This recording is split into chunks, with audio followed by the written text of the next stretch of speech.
Groot is die majesteit, Here. Ons verbuig ons voor U in die grootheid, in die heerlikheid, in die krag, in die alwetendheid. En ons wil die prys in die oorlogs. Dit nie wat vir ons is, wat vir ons is in die geveg en voor ons uitgaan wat in die nodig is. Ons loof U dat U van ewigheid tot ewigheid dieselfde standhoudend is, dat U 'n lewegewende God is, dat U die asem van die lewe in ons ingeblaas het, maar dat U meer ons dit gedoen het.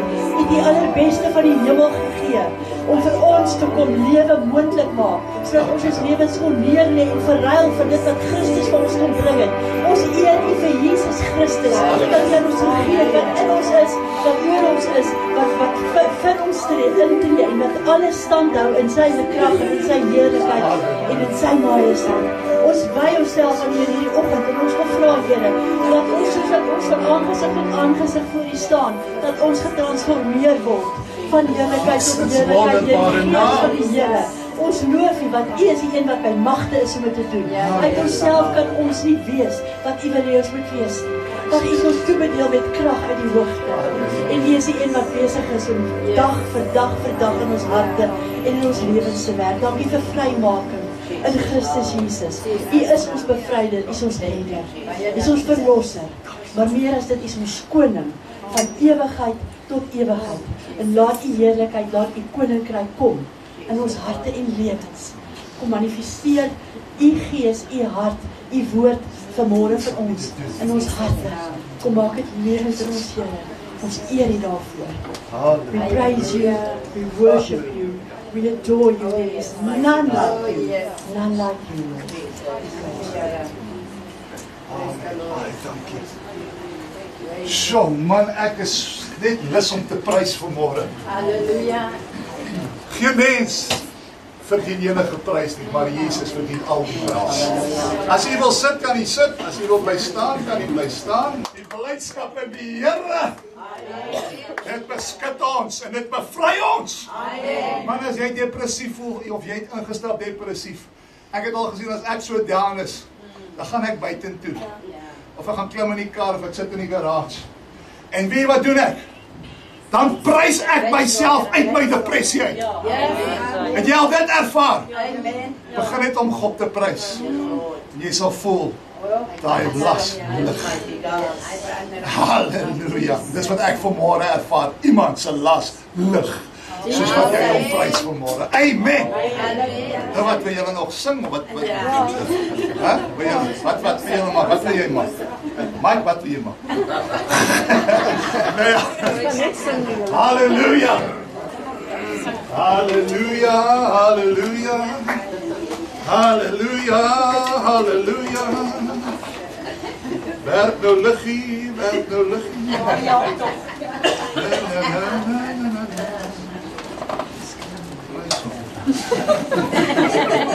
Wat lekker as jy weet hoe dinge werk. Ja. It's worthy to be praised. Kom is hy so waardig. Daar is so baie dinge wat ons seker kan sê, wat hom waardig maak. Maar ek onthou een ding wat Paulus gesê het, daar in Filippense 2, toe hy sê, hierdie gesindheid moet in julle wees, wat daar ook in Jesus Christus was, vers 5. Hy sê, hy wat het geen roof geag het om aan God gelyk te wees nie, het homself ontledig. Die emptied himself of himself. En hy die gestalte van 'n mens aangeneem, die gedaante van 'n mens. En in gestalte van 'n diensknegt, het hy homself ontledig tot die dood van die kruis. Daarom het God aan hom 'n naam gegee. Daarom. Hoekom? Want hy gekom om die wil van sy Vader te doen. En die wil van sy Vader is dat hy sy lewe sal gee as 'n losprys vir jou en my sonde. He paid the debt he did not owe. And I owe the debt I could not pay. And I needed someone to wash my sins away. En Jesus was bereid om na hierdie ou wêreld te kom. Om hierdie ou stofstrate te kom loop en sy lewe vir ons af te lê. Daarom het God aan hom 'n naam gegee. Daarom het God hom verhoog. En in sy naam sal elke knie buig, van die wat in die hemel, die wat op die aarde, en selfs die wat onder die aarde, in Sheol. En elke tong sal bely dat Jesus Christus is die Here. Daai selfde mense wat Jesus wil wegredeneer, wat wil sê, ag, Jesus is nie so groot saak nie, julle maak te veel van Jesus, daai mense gaan buig. Hulle gaan sê, waarlik, jy is die Seun van die lewende God. So omdat hy sy lewe vir my afgeleef, dit maak hom waardig. Omdat hy die dood en die hel oorwin het, want hy het weer opgestaan, hy het gesê, breek hierdie tempel af, en 3 dae bou ek hom op. Hy het homself bewys as oorwinnaar, selfs oor die dood en die hel. In Kolossense 2 sê hy, die vyandsmagte uitgeklee, en oor hulle getriomfeer op die kruis. Dit maak hom vir my waardig. En ons gaan vanmôre met mekaar so 'n bietjie gesels oor hierdie groot verlosser. En hierdie groot saligheid wat hy beskikbaar gestel het, hy maak aan jou 'n offer vanmôre en sê, ek offer aan jou saligheid. Dis 'n offer op die tafel.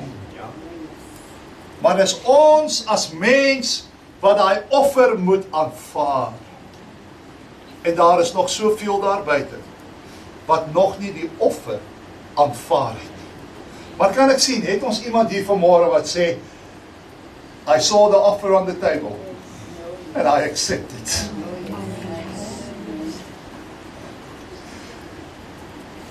En Jesus het gesê, ek sal hom wat na my kom nooit uitwerp nie. As jy my naam bely, sal jy gered word. Dis wat Romeine 10:19 ons leer. As jy met jou mond die Here Jesus Christus bely, sal jy gered word. Jy sal gered word. Vir die tronkbewaarder het hy gesê, jy sal gered word. Roep die naam van die Here aan. Toe sê Paulus vir hom, as jy glo met jou hele hart, sal jy gered word. Broer en suster, daar is geen ander naam wat gegee is in die hemel en op die aarde, waardeur 'n mens gered kan word, slegs deur die naam van Jesus Christus. En vanmôre gaan ons praat oor Jesus is die groot verlosser. Nou dis oor daai Jesus wat ons gaan praat vanmôre. En ek nooi jou saam met my te blaai na Hebreërs. Ons was laasweek in Hebreërs 1. Nou is ons in Hebreërs 2. Sien julle die patroon? Want as jy 'n beeld wil sien van wie Jesus is, sal ek sit 'n offer op die tafel. En ek sê, as jy meer omtrent Jesus wil leer, lees die boek Hebreërs. Hebreërs skets die mooiste beeld van hierdie Jesus. En dit verklaar die evangelie so mooi. Hebreërs is as ware 'n samevatting van die Ou Testament beelde en skaduwees wat na Christus verwys. Selfs die wetgewing onder Moses en die offers en die altare en die priesters en al die dinge wat rondom tempeldiens aangaan, alles het heen gewys na een. Sy naam is Jesus Christus. En Hebreërs verklaar al hierdie dinge vir jou so mooi en sien nou alles by mekaar kom. So ons het ons gesê, hierdie jaar gaan ons fokus op Jesus. En hom as die gekruisigde en opgestane Here. Laasweek het ons gesê, Jesus is die woord. Hy het gekom om die woord van God aan die mens te verklaar en om dit wat skeef getrek het weer reg te stel aangaande die woorde wat God gespreek het. Vandag gaan ons praat oor Jesus is die groot verlosser. Hebreërs 2. Daarom, vers 1. Daarom moet ons des te meer ag gee op wat ons gehoor het, dat ons nie miskien wat nie? Onthou daai woordjie. Ons moet ag slaan op wat ons gehoor het, want as ons dit nie gaan doen nie, waarsku die skrywer, gaan jy dalk wegdryf. Want as die woord deur engele gespreek onwankelbaar was en elke oortreding en ongehoorsaamheid regverdige vergelding ontvang het, hoe sal ons ontvlug as ons so 'n groot saligheid veronagsaam, wat nadat dit eers deur die Here verkondig is, aan ons bevestig is deur die wat dit gehoor het? Net tot sover. Hemelse Vader, ons is vanmôre weer saam, want ons is honger. Ons is saam, want ons wil U ken. En daar is nog soveel fasette van die drie-enige God wat ons dien, wat ons nog moet leer ken. En ek vra U vanmôre, die groot leermeester, leer ons meer aangaande U self. Laat U woord lewend word vir ons vanmôre, sodat ons daarin kan wandel en ander kan vertel die goeie nuus van die groot verlosser wat na hierdie wêreld gekom het. Vra dit in Jesus naam. Amen. Nou, kom ons kyk net gou weer wat ons hier gelees het. Hy sê, daarom moet ons des te meer ag gee op wat ons gehoor het. Kom ons begin sommer net daar. Ons moet ag gee op wat ons gehoor het. Wat het ons gehoor? Van wie het ons gehoor? Sê julle vir my. Van Jesus. Dis die waarheid. As hy sê ons moet ag slaan op wat ons gehoor het, as jy ooit teruggaan na hoofstuk 1 toe, wat het ons in vers 1 van Hebreërs 1 gelees? Nadat God baie keer en op baie maniere in die ou tyd gespreek het, onthou jy dat ons laasweek gesê het, God het gespreek tot die vaders deur die profete. In die ou tyd het hy deur profete gepraat. Het hy in hierdie laaste dae tot ons gespreek deur die So God se woord tot ons het gekom deur sy Seun. Nou sê hoofstuk 2, ons moet ag gee op wat ons gehoor het. Van wie af? Van sy Seun af. Nou wat het Jesus vir ons gesê? O, mense, hoeveel tyd het julle? Maar kom ons vat net saam. Wat is die essensie van wat Jesus gesê het? En ek dink, as ons by die belangrikste skrifte moet uitkom, moet ons definitief Johannes 3, vers 3 en 5 vir mekaar noem, waar Jesus vir Nicodemus sê, as iemand nie weer gebore word nie, kan hy die koninkryk van God. Dink julle, dis redelik belangrik. Dis 'n saak van lewe en dood. As jy God wil sien, as jy sy koninkryk en sy heerskappy wil betree, dan moet jy weer gebore word. Maar hoe? Want Nicodemus het ook gevra. Toe sê hy vers 5 van Johannes 3, as jy nie gebore word uit water en gees nie, sal jy die koninkryk van God nie sien. Nou broer en suster, ek wens ons kan weer praat oor wedergeboorte vanmôre, maar daar is al hoeveel preke oor wedergeboorte gepreek. Ek vra jy, as jy wil weet wat wedergeboorte is, verwys na die boodskappe wat oor wedergeboorte gaan. Maar daar moet 'n tweede geboorte plaasvind. Dit moet 'n geestelike geboorte wees en dit moet 'n watergeboorte wees.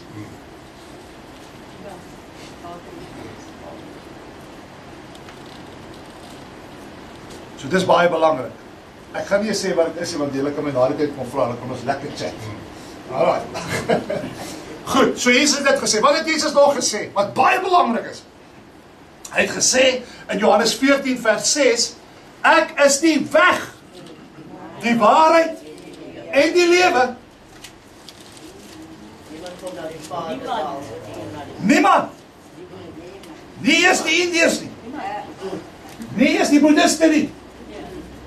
Nie eens die Shintoes nie. Nie eens die Brahmane nie. Nie eens die All Blacks nie. Niemand kom na die Vader. Behalwe deur, maar dis nie net belangrik. Stem jy saam? Wat het Jesus nog gesê? Wel, hy het gesê in Johannes 3 vers 17. Jy sê almal ken vers 16. Maar wat sê vers 17? Julle Bybelkenners. Ons is mos versie mense, ons lees net 'n vers.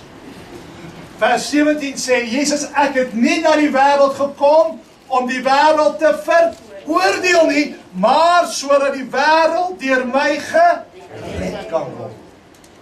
Dit was die rede van Jesus se eerste koms tot redding. Kyk, sy tweede koms is nie tot redding nie. Dan kom hy om te oordeel. Sy eerste koms was tot redding. En ek wens die Jode kon dit verstaan. Want jy sien, hulle het gedink, hulle het nie redding nodig het nie. Hulle gaan nog gered word, né? Sagaria 13. Die hele lot. Die derde wat oorbly. 2/3 gaan dit. Kyk, ek en die tannie, ons praat dieselfde taal. Ons kyk, nee. Ek like die tannie baie. So, daai derde wat oorbly, hulle sal ook gered word. Maar hulle het gedog by die eerste koms dat hulle nie nodig om gered te word nie. Hulle was eintlik hulle eie grootste vyand. Jesus moes eers kom as 'n lam wat geslag is, want tot die Jode moet gered word, want niemand kom na die Vader behalwe deur die Seun nie, en hy is die weg, die waarheid en die lewe. So nie eers die Jood word verskoon nie. Tot hulle gaan moet uitroep, salig is hy wat kom. In die naam van die Here, Matteus 23, net hy. Salig is hy. Julle sal my nie weer sien totdat julle sê salig is hy wat kom. En volgens Sagaria 12:10, hulle sal sien in wie hulle gesteek het. En dan sal hulle uitroep. Hulle sal tot God bekeer. Hulle sal Jesus hulle Messias neem. So, dis baie belangrik. Dan, wat het Jesus gesê in Lukas 19 vers 10? Hy het gesê, dat ek het gekom om te soek en te red die wat verlore is. Baie belangrik. Johannes 15:13 het hy gesê, groter liefde is daar nie as iemand sy lewe vir sy vriende aflê nie. So dis baie duidelik dat Jesus het gekom met 'n verlossingsboodskap na die wêreld toe. Dis baie belangrik. Dit was die essensie van die boodskap wat Jesus gebring het. Hy het gekom vir iemand soos Johan. Hy sê, Johan, jy is nie te ver verval om gered te kan word. Ek het gekom vir jou. Ek het gekom om vir jou 'n plan uit te lê oor hoe jy weer kan terugkeer na jou Skepper toe. Vir Maria en vir 'n Lloyd en 'n Mercia. Hy sê, ek het 'n plan vir jou. Jy kan terugkom na my toe, maar jy moet volgens my plan werk. Daar is nie 'n ander plan nie. Daar is net een plan. Goed, so hy sê ons moet ag slaan. Ons moet ernstig aandag gee aan die woorde wat ons gehoor het van Jesus af. Alraai. Hy sê, hoekom moet ons ag slaan? Hy sê, dat ons nie miskien wegdryf nie. Wat bedoel hy daarby? Jy sien, as jy dink aan wegdryf, waaraan dink jy? Wat dryf weg? Is dit dooie hout op water? Of 'n bootjie wat wegdryf, 'n skuit wat wegdryf van die oorlog? Maar wegdryf het te doen met iets wat op water is, né? Wat nie vas is nie.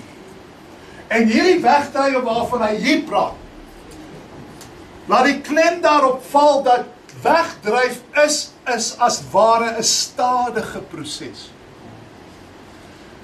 Om weg te dryf van 'n oewer af, jy kom dit nie onmiddellik agter nie.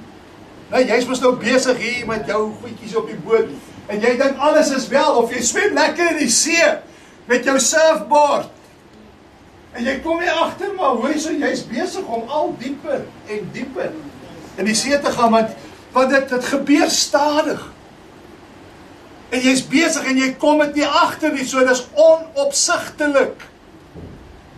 Dit is die twee elemente wat hierdie wegdryf na verwys, is te stadig en dis onmerkbaar. As ek 'n bootjie op die see het, en daai bootjie is nie vasgeanker in sy posisie nie, wat gebeur? Daai bootjie begin wegdryf van sy posisie af. Stadig, maar seker. En jy kom nie agter dat jy wegdryf van jou oorspronklike posisie. Weet jy hoekom? Want alles rondom jou beweeg saam in harmonie. Ek weet soos wat die golwe van die see. so gaan jy maar so saam. Nee, jy kom nie agter nie, want alles gebeur so ingelid. Nee? Jy sien dit nie. En wat die skrywer hier sê vir die leser, en in hierdie geval was die lesers Joodse Christene, Jode wat Jesus as hulle Messias aanvaar het, en meer spesifiek in die omgewing van die stad van Rome. Want daar was 'n keiser, as julle reg onthou wat ek laas het gesê het, wat opgestaan het met die naam van Nero. En hy was 'n brutale man. En hy het begin om die Christene in Rome te vervolg. Nie tot die dood toe nie, want as jy Hebreërs 10 gaan lees, hy sê jy het nog nie weerstand, Hebreërs 12, jy het nog nie weerstand gebied tot die dood toe nie. Hulle was nog nie doodgemaak op hierdie stadium. Maar hulle was vervolg, hulle huise was gevandaliseer, hulle buite was uitgegooi. En die Christen Jode was vervolg, en die Christen Joodse ouers se kindertjies was gespot, weet soos wat kinders vandag gespot word op skool. En daar was geweldig druk op hulle. En ons het laasweek gesê, en die opsie was daar vir Jode, wat Christene geword het, om terug te keer na hulle Joodse gewoontes. Want jy sien, Judaïsme was wettig daardie tyd, maar Christendom was nie. So as jy net 'n heidense Christen was, daar was geen ontsnapping vir vervolging, maar Joodse Christen het nog 'n opsie gehad. Hulle kan terugkeer na hulle Joodse wortels toe. En van hulle het dit begin oorweeg en selfs begin terugkeer. En nou sê die skrywer, hey, julle het mos gehoor wat Jesus gesê het.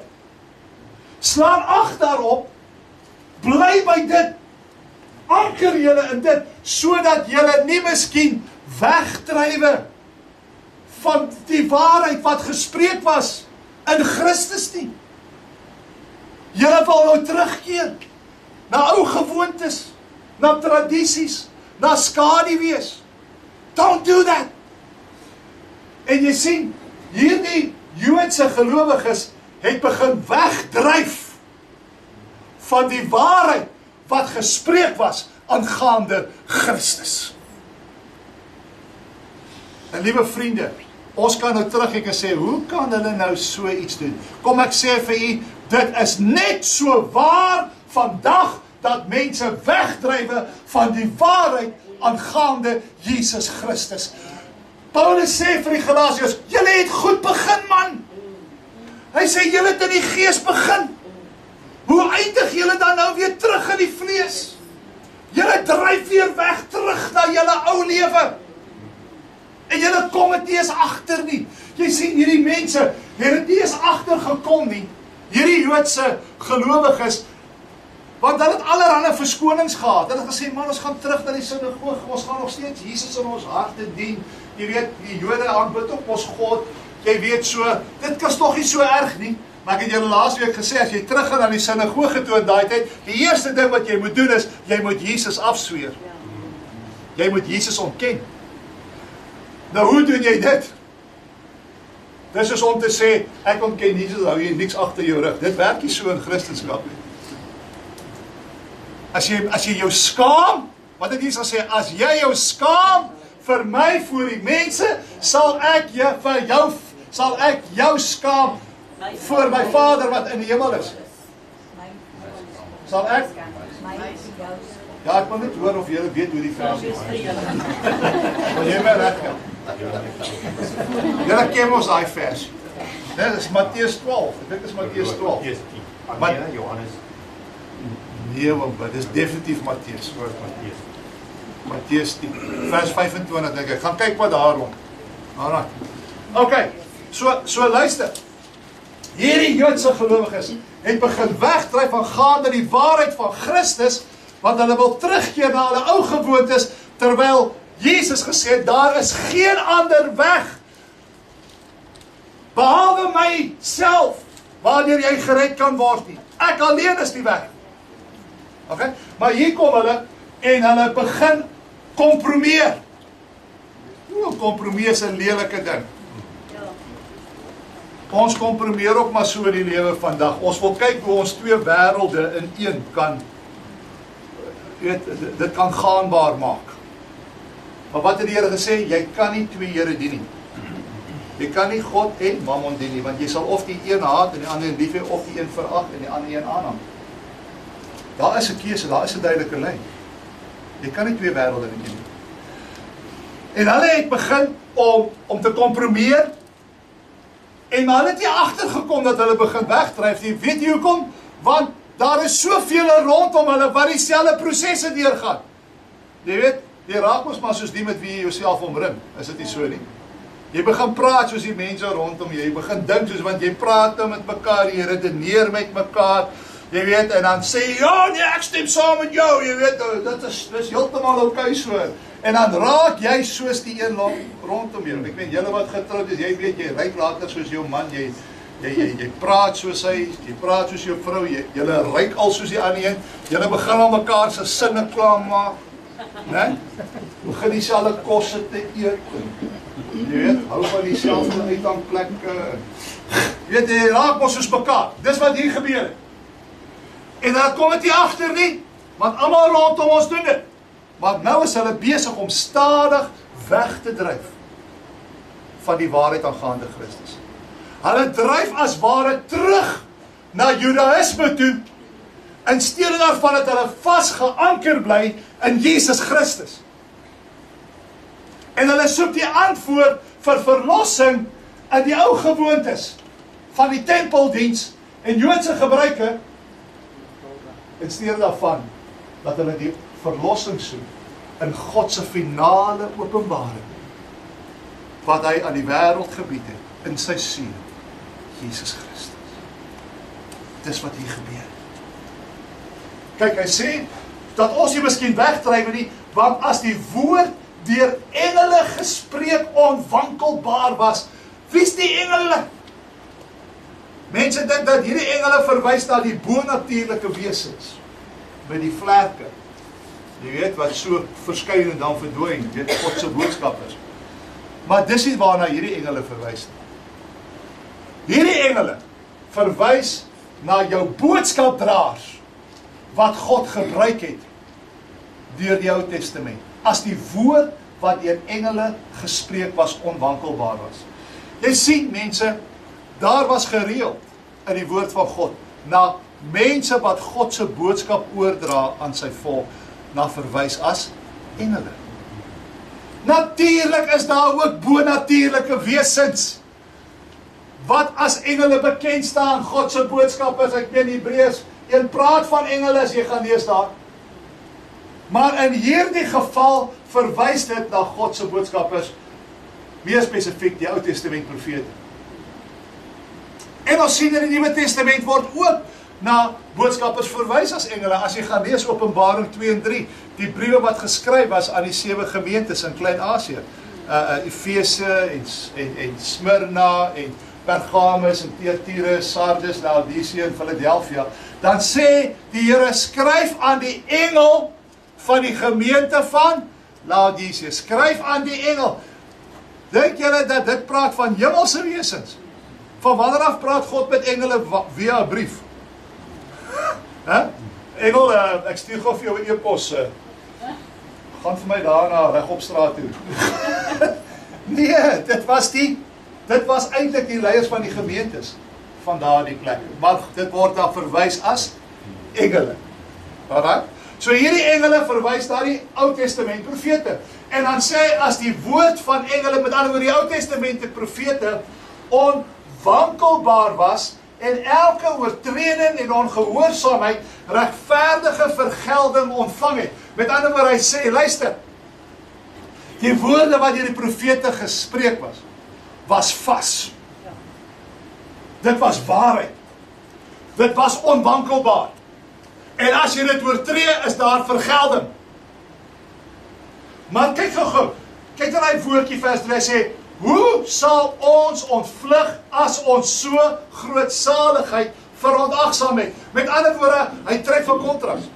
Hy sê die woorde van die Ou Testament profete was alreeds onwankelbaar en vas. Hy sê, jy kan amper sê, hoeveel te meer Hoeveel te meer? Hoe sal ons ontvlug as ons die woorde verontagsaam wat tot groot saligheid lei, wat deur Jesus Christus self tot ons gespreek is. So met ander woorde wat hy sê is, die woorde wat Jesus Christus gespreek het, is des te meer, soveel meer belangrik as selfs die woorde wat deur die Ou Testament profete gespreek is. Nou ons doen nie afbreek aan die woorde van die Ou Testament nie, allermins die woorde van die profete was vas, dit was waar en dit was onwankelbaar. Jy kan nie daar gaan Peter nie. Dit is God se woord deur sy profete. En as jy daai woorde geoortree het, was daar regverdige vergelding. Wat my herinner, die God wat ek dien, ek weet nie van die God wat jy dien nie, maar die God wat ek dien, is 'n regverdige God. En wat hy besluit en doen, is volkome regverdig. En kom ek sê vir u, die dag wanneer hy terugkeer, om hierdie wêreld te kom oordeel, sal dit 'n volkome regverdige oordeel wees. Want ons God is regverdig. En ons sien dat God het in die Ou Testament deur sy profete gespreek. En deur sy profete het hy sy wet bekend gemaak aan die mensdom. Né? Want onthou, daar was sonde. Maar jy kan nie sonde vergeld nie as daar nie 'n wet is nie. Dis wat Openbaring 5 vir ons leer. Hy sê, want daar was al sonde voor Moses. Hy sê, maar jy kan nie sonde vergelde sonder 'n wet. So die wet moes kom sodat daar vergelding kan wees. Ek kan jou tog nie, as niemand vir my geleer het, dat oor 'n rooi lig te ry is verkeerd nie. Hoe kan jy my dan nou beskuldig, dat ek iets verkeerd gedoen het? Jy moet eers vir my sê, iets wrong. Daarom gaan jy vind jou license. Né? Want dan sê hulle, nou het ons 'n verwysingsraamwerk. Het jy vir jou license gegaan? Ja meneer. Nou maar luister, het die license dan nie vir jou, moes jy nie leer, wat beteken 'n rooi lig nie. Né, dis, sorry, ons gaan advertentiebreek van. ek sit nou dat my gedagtes gaan nou, sorry, maar my gedagtes gaan nou daai man, wat die man aftrek. Wie was dit, Tolla? Wie onthou vir Tolla? En hy sê vir die man, want die man het daar oor die stopstraat gery, hy sê, sir, did you see the stop street? Hy sê, yes sir, I saw the stop street. Hy sê, did you see the white lines that was painted on the street? Hy sê, no, yes boss, no, I saw the white lines, it was painted. Onthou julle daai? Did you read what stands on the board there? Stop. Yeah, no, I saw this. I said, but you tell me, why didn't you stop? He says, oh no, but sir, but I didn't see you.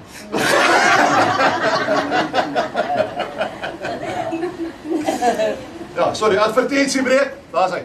Okay. So jy kan nie vergelding hê as daar nie 'n wetgewing is wat vir jou sê dit is iets wrong. Alright? So, en in hierdie geval was daar 'n wet wat in die Ou Testament profete aan die mensdom bekend gemaak was, en daar was vergelding wat met dit saamgekom het. En dit was 'n regverdige vergelding gewees. Want as jy die Ou Testament gaan lees, dan sien jy waar die volk oortree het God presies gedoen wat hy gesê het hy sal doen as hulle daai oortreding begaan. Wat vir my sê, that's justice. Dis regverdig.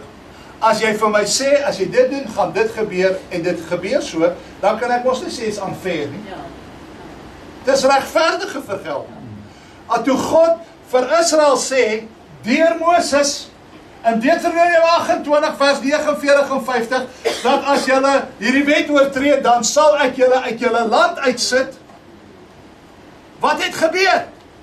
Hulle het gedoen wat God gesê het hulle nie moet doen nie, en God het presies gedoen wat hy gesê het. Hy het vir hulle uitgesit 722 voor Christus, die noordelike stamme, en 605 voor Christus, die suidelike stamme. That's justice. Amen. So nou sê hy, die woord van die profete was onwankelbaar, dis vas, en hulle het regverdige vergelding ontvang. Alright. Hy sê, hoe sal hulle ontvlug as ons so groot saligheid verontagsaam het? Nou luister my vriend, nog 'n ding wat hierdie wetgewing wat God deur sy profete aan die mens bekend gemaak het, is dat niemand was in staat gewees om aan die vereistes te voldoen wat God van die mens verwag het. Met ander woorde, almal, die hele mensdom, volgens die wet, is staan skuldig voor God. Ons almal staan veroordeel. Kyk gou wat sê Psalm 14. Martie, wil jy my help hier, man? Jy is so goed daarmee. As jy my nie laasweek gehelp het, het ons nog 'n halfuur later plan. En dan was ek nog groot moeilik. Psalm 14. Lees gou vers 2 en 3. Die Here het uit die hemel neergesien op die mensekinders, om te sien of daar iemand verstandig is wat aan God vra. Hulle het almal afgewyk, tesame het hulle ontaard. Daar's niemand wat goed doen, ook nie een. Sjoe! God het uit die hemel neergekyk, om te sien of hy iemand kan vind, wat goed is. Hy sê, hy kon niemand kry nie. Hy sê, die hele mense met ontaard, tesame het hulle ontaard. Daar is niemand wat goed doen nie. Sorry huislik, ek weet jy het gedink, jy's alright, maar you didn't make the cut, brother. Niemand doen goed, die tannie, nie is jy nie. Nie is jou kinders nie. Romeine 3. Huh? Romeine 3. Almal het gedoen. Precies, Romeine 3. Vers 10 sê, daar is niemand regverdig nie. Selfs nie een nie. Tannie het verwys na Romeine 3 vers 23. Almal het gesondig. Dit ontbreek hulle aan die heerlikheid van God. So die wet sê vir ons vandag, jy is skuldig. Jy is onder veroordeling. Dis wat die wet vir ons sê. En dan sê hy, hoe sal ons dan ontvlug as ons so groot saligheid verontagsaam? Onthou Jesus het met ons gespreek, hy het vir ons die plan van verlossing gegee. Hy sê die Ou Testament profete het gespreek, hy het die wil van God bekend gemaak en dit het vir ons gewys, we can't do the will of God. Nee? Maar hy sê, maar hy het vir ons sy seun gegee en hy het vir ons die plan tot verlossing gegee. Hy sê, hoe sal jy ontvlug? Hoe sal ons wat ontvlug? Wat sal ons ontvlug? Kyk, hy definieer nie hierso. Hy sê, hoe sal ons ontvlug as ons so groot saligheid verlang? Wat gaan ons ontvlug? Hy sê nie hier nie. Maar daar's 'n ander versie, wat omtrent dieselfde woorde gebruik, wat vir ons bietjie meer detail gee. Maar julle weet waar staan die versie? Blaai gou 'n bietjie verder, na Hebreërs, die 10de hoofstuk. En dan gaan kyk julle wat sê vers 26. Net so 'n bietjie verder. Hy sê, vers 26, want as ons opsetlik sondig, met ander woorde, jy doen dit oop. You know it's wrong, but you still cross the stop street, without stopping. Jy doen dit opsetlik. Nadat ons die kennis van die waarheid ontvang het, met ander woorde, you know what's right, bly daar geen offer vir sonde meer oor nie. Maar 'n verskriklike verwagting van oordeel, kyk, 'n oordeel en 'n vuurgloed wat die teestander sal verteer. As iemand die wet van Moses verwerp het, sterf hy onder die onderneming op die getuienis van 2 of 3, of sterf hy sonder ontferming op die getuienis van 2 of 3. Hoeveel swaarder straf dink julle sal hy verdien wat die seun van God vertrap het en die bloed van die testament waardeur hy geheilig is, onrein geag en die gees van genade gesmaad het. Sien jy daar? Ja. Hoeveel swaarder straf? Hoe sal jy ontvlug? Want ons ken hom wat gesê het, my kom die wraak, en ek sal vergelde, spreek die Here, en weer, die Here sal sy volk oordeel. Vreeslik is dit om te val in die hande van 'n lewende God. So hoe sal ons wat ontvlug? Hoe sal jy, wat hierdie hierdie offer tot saligheid verontagsaam, hoe sal jy die toorn en die wraak en die straf van God ontvlug as jy so groot saligheid verontagsaam? Wat sal jou verskoning wees? Ek vra jy vandag. Jou nie, ek vra jy vandag. As jy voor die troon van God staan eendag, en jy die gawe en die Godse plan tot verlossing, jy het dit verontagsaam. Ek vra vir jou, hoe sal jy ontvlug voor 'n lewende God? Daar is geen ontvlugting. Daar is nie. Ek dink jy gaan daar kan staan en eers met God 'n debat hê en sê, maar Here, jy moet dan nou hierdie omstandighede in ag neem. Luister, tyd vir debat voer is verby. Die groot wit troon word nie verniet genoem die groot wit troon oordeel nie. Dis nie nou waar die hofsaak begin nie. Dis hier waar die oordeel uitgespreek word. Die vonnisoplegging. Die groot wit troon oordeel is die vonnisoplegging. Hier is nie nou van, hoor jy nou, kom ons praat nou. Dis nie soos 'n Job wat sê, Here, ek daag jy nou uit tot 'n gesprek voer nie. Hy het in elk geval sleg tweede gekom. Selfs al was daar 'n gesprek, gaan jy nog steeds nie weet. There's no debate. Daar is geen ontvlugting nie. Die ontvlugting van duisternis na lewe is nou op die tafel. Ons leef nou in die genadejaar van die Here. As jy nie nou die offer vat nie, you will not have a second chance on that day. And you can take that to the bank. Hoe sal jy ontvlug? Hoe sal jy God se toorn wraak ontvlug? Kyk gou, wat het Jesus vir die Fariseërs gesê?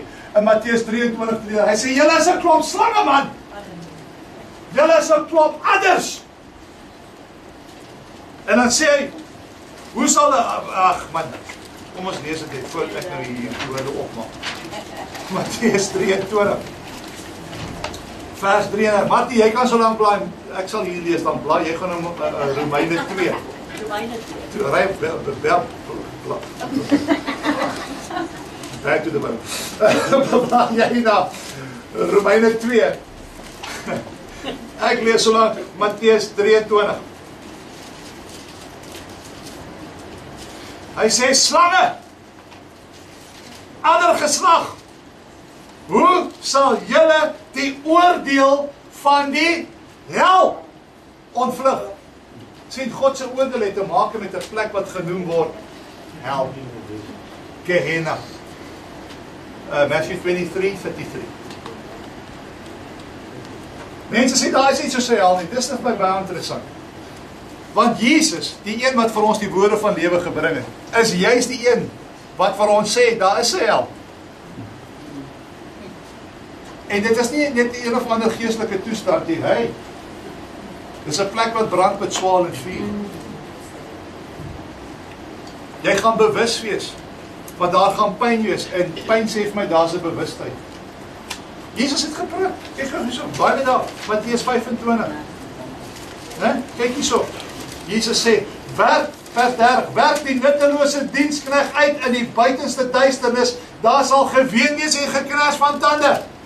Klink dit vir jou na een of ander geestestoestand? Kyk wat sê vers 41, hy selfe hoofstuk. Hy sê, gaan weg van my julle vervloektes in die ewige vuur, wat berei is vir die duiwel en sy engele. Ons gaan in dieselfde plek wees as waar die duiwel en sy engele is. En ons weet waar dit is. Alright? Wat sê Romeine 14? Met ander woorde, ons gaan nie die hel ontvlug nie. Wat sê Romeine 2, vers 1 tot 3? 1 tot 3. Ja. Daarom is jy 'n mens wat oordeel, wie jy ook mag wees, sonder verontskuldiging. Want waarin jy 'n ander oordeel, veroordeel jy jouself. Want jy wat oordeel doen dieselfde dinge. En ons weet dat die oordeel van God na waarheid is oor die wat sulke doen. Ja, en dan? Jy het nou vers 3 gelees. En meen jy 'n mens wat hulle oordeel, wat sulke dinge doen, en dit self doen, dat jy die oordeel van God sal ontvlug? Sal jy die oordeel van God ontvlug? Jy wat vir ander mense sê, moenie, maar jy doen presies dieselfde goed. Hoe sal jy die oordeel van God ontvlug? Jy wat sê dat ander nie moet lieg nie, lieg jy? Jy wat sê dat ander nie moet hoereer nie, hoereer jy? hoe sal jy die oordeel ontvlug? Nog so enetjie. Hebreërs 12:25 sê, pas op dat julle hom wat spreek nie afwys nie, want as hulle nie ontvlug het, wat hom afgewys het, toe hy op die aarde 'n goddelike waarskuwing gegee het, veel minder ons, wat ons van hom afkeer, nou dat hy uit die hemel spreek. By die vloedwater in Noag het niemand ontvlug nie. Almal is gedelg. Hy sê, as niemand daar ontvlug het nie, hoe dink ons gaan ons nou ontvlug? As hy uit die hemel uitgespreek het deur sy seun. Dink jy gaan wegkom? Niemand het weggekom in die dae van Noag nie. Jy gaan ook nie wegkom. So, daarom moet ons des te meer ag slaan op wat ons gehoor het, anders gaan ons nie ontvlug nie. Sien jy dit? So, wat sê hier in Hebreërs 2 vir ons? Hy sê, luister, ons moet ag slaan op die woorde van Jesus, wat tot ons gekom het uit die hemel, en die waarheid aangaande God en sy wil vir ons bekend gemaak het. Hoekom moet ons ag slaan? Want dit is in die woorde van Jesus, Michael, wat die hele plan van verlossing vir ons uitgelees. En dit sluit in die vergifnis van ons sondes. Want ons het dit so nodig, want ons sondes het wat gedoen? Jesaja 59:2 het 'n skeidsmuur gevorm tussen ons en God. So daar moet gedeel word met sonde. Jy kan nie in sonde dink jy gaan God met vrymoedigheid nie, daar moet gedeel word. So die plan van verlossing, saam met die vergifnis van sonde, is vir ons uiteengesit in die woorde van Jesus. En hoe dink jy, sê hierdie Hebreërs 2, sal ons ontvlug, as ons so 'n groot saligheid verontagsaam, en die gees van genade smaad, wat het vir ons gebied het. So 'n groot saligheid. So 'n groot saligheid. Hoekom is die saligheid groot? Kan ek gou vir julle sê hoekom is die saligheid so groot? Want dit sluit almal in. That's massive.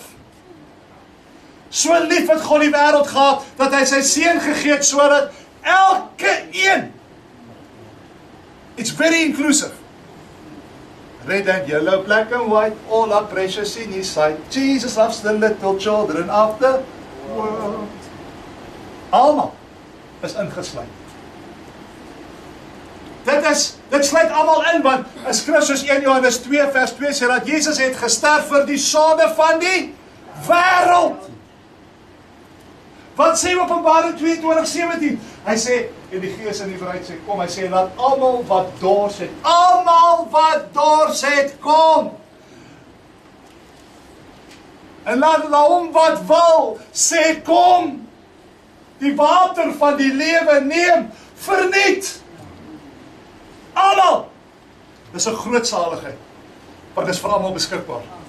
That's massive. Doch selfs vir jou, man, kan jy glo? Selfs vir jou. Weet jy hoekom is dit nog so 'n groot saligheid? Mense, maar is so omvattend. Wat bedoel ek by omvattend? Wat 'n skrif soos 1 Johannes 1:7 sê, die bloed van Jesus Christus reinig van alles sonde. Alle sonde? Selfs die moordenaar? Kan die bloed van Christus die moordenaar red? Wel, die skrif sê die bloed van Jesus Christus reinig van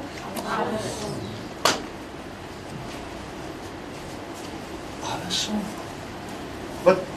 Wat sê ou Paulus vir Timoteus? Hy sê, daar in 1 Timoteus 1:5, hy sê, Timoteus, dis 'n betroubare woord en werd om ten volle aangeneem te word, dat Jesus Christus gekom het na die wêreld om sondaars te red, van wie ek die vernaamste is. Paulus sê, ek was 'n moordenaar. Maar die bloed van Jesus reinig van alle sonde. Hebreërs 7:25 sê, daarom kan hy ook volkome red, die wat tot hom na God gaan. He is able to save to the uttermost. Nou, wie was hy altyd gesê, ja, God saved me from the guttermost. Ek was so diep vervallen, maar die Here het my daar gaan uithaal, uit die modderige slijk, het hy my gaan uithaal. God is able. God van die Bybel. Dis wat die saligheid so goddelik maak. Dis wat dit so groot maak. Dit sluit almal in en is so omvattend. Halleluja! Met ander woorde, daar is geen sonde te swart wat God nie kan wit was nie. Kom, laat ons die saak uitmaak, Jesaja 1:18. Al was jou sonde soos skarlaken, dit sal wit word soos sneeu. Al was dit rooi soos purper, dit sal word soos wol. En dit sluit almal in. Dis 'n gratis geskenk. Die offer is op die tafel, maar as jy dit verontagsaam, wat bly oor vir jou? Net God se toorn. Hy sê, daar's geen offer vir sonde meer oor nie. As jy hierdie saligheid verontagsaam, there's no offer for sin left. Dis dit of niks. Daar is nie 'n ander wy nie. Dis wat Hebreërs 10:27 vir ons sê. Al wat vir jou wag is God se toorn. 'n vuurgloed van toorn. Is jy met my? So. Okay. Ek het 2 minute. 2 minute. Kan ek gou 2 dinge sê in 2 minute? Luister. Hoekom dink julle sal mense so offer wil verontagsaam? Wat keer mense om hierdie offer te vat? Weet julle, daar's baie goedes, maar ek gaan 2 uitlig, want ek dink 2 myn peanuts is in die pakkie. Die een ding is trots.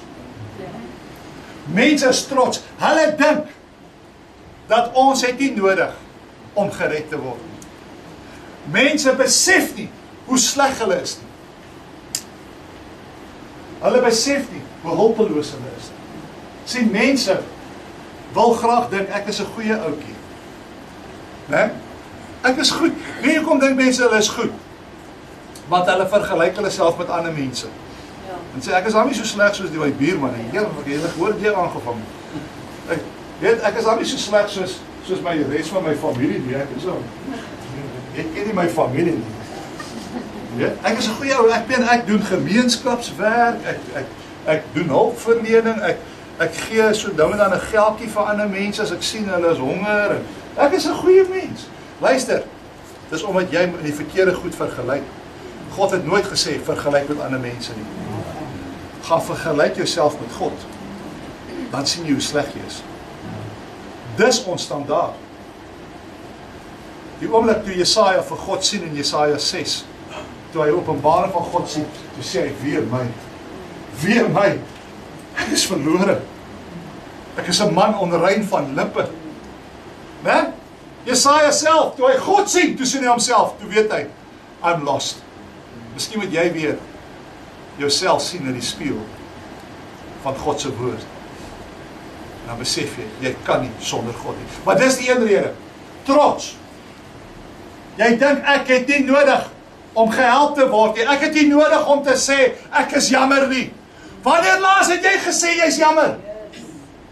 Wanneer laas het jy voor God gekom en gesê, Here, ek bely my sonde.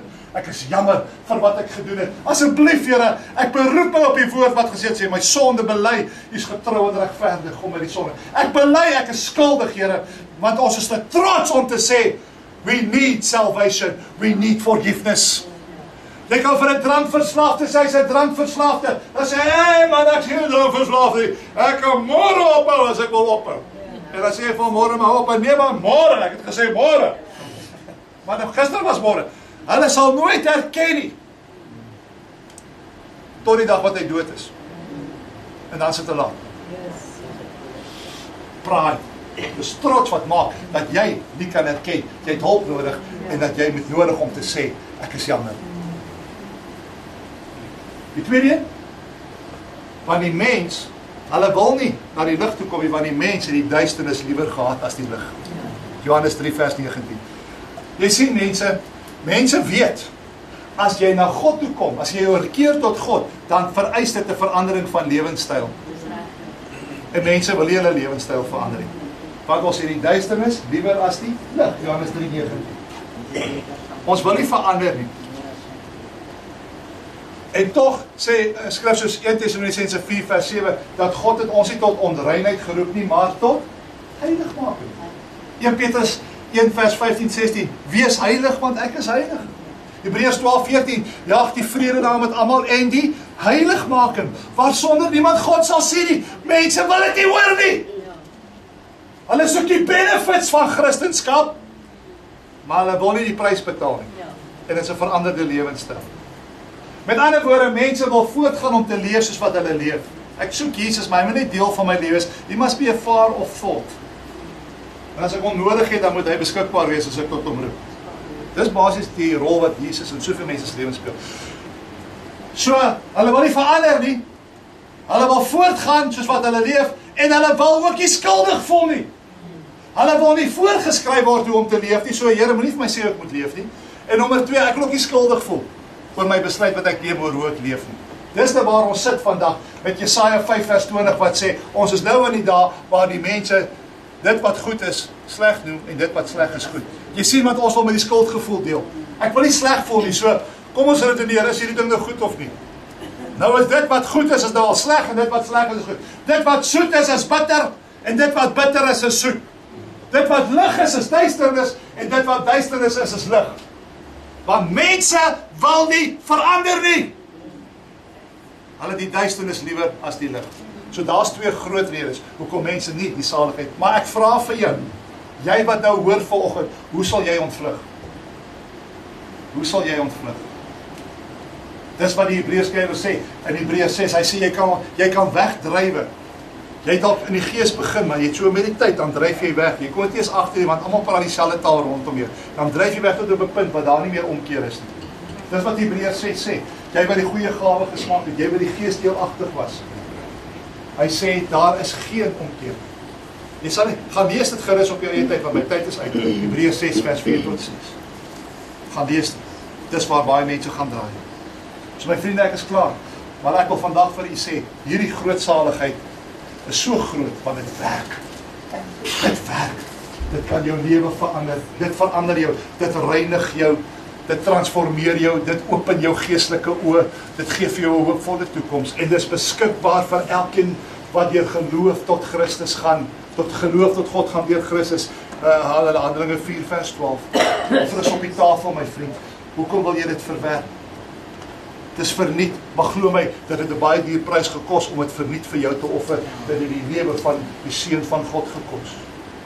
Moet dit nie verwerp nie. Aanvaar dit. Aanvaar God se plan van verlossing deur sy Seun. Want as jy dit verwerp, is daar niks wat oorbly, behalwe God se oordeel, God se straf. Die Hemelse Vader, ek sê vir u baie dankie. Die woord is so kragtig. Die woord los ons nie in duisternis nie. Die woord is duidelik. Daar is niks moeilik om te verstaan nie. Jy het nie gekyk hoe jy die verlossingsplan vir so onduidelik kan maak dat ons nie weet hoe om by God uit te kom nie. Nee, dis duidelik, dis eenvoudig en dis reguit.